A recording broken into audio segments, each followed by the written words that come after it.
আপনি একটু খেয়াল করে দেখেন যে এই যে আমাদের চোখ, চিকিৎসা বিজ্ঞান বলতেছে যে মানুষ 10 মিলিয়নেরও বেশি রং শনাক্ত করতে পারে। Human eyes can identify more than 10 million colours. 10 মিলিয়নেরও বেশি রং আমরা আমাদের চোখ দিয়ে শনাক্ত করতে পারি। সুবহানাল্লাহ, সুবহানাল্লাহ বিহামদি। আচ্ছা, চোখের সেটআপটা একটু যদি খেয়াল করেন, দেখেন আমার এই চোখ এখানে না থাকে, এটা যদি জাস্ট 2 ইঞ্চি উপরে এখানে হইতো, এইটা যদি কপালে যদি আমাদের চোখ হইতো, কি অবস্থা হইতো বলেন তো?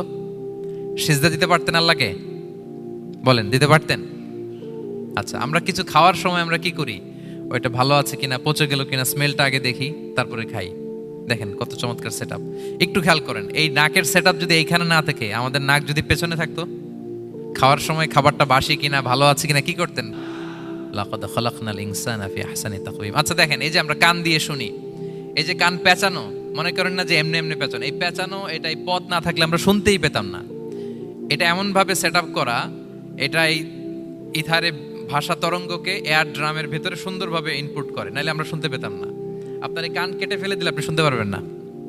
এটা এইভাবেই যেতে হবে, সুরঙ্গটা এইভাবে তৈরি হইতে হবে। আচ্ছা দেখেন, আপনার কান, এই কান যদি এইখানে না থেকে আপনার ডান বগলের নিচে হইতো, বাম কান যদি বাম বগলের নিচে হইতো, তাহলে কি হইতো বলেন? আজকে আমার ওয়াজ কিভাবে শুনতেন বলেন দেখি? কিভাবে শুনতেন? বুদ্ধি আছে বলে যে হুজুর এইভাবে শুনতাম। সুবহানাল্লাহ, সুবহানাল্লাহ। লাকাদ খালাকনাল ইনসানা ফি আহসানি তাকওয়িম। আমি মানুষকে সবচেয়ে সুন্দর সর্বোত্তম গঠনে তৈরি করেছি। দেখেন, কান দুটো ওইখানে থাকলে কথা শুনতে হইলে হাত উঁচু করে রাখা লাগতো। আল্লাহ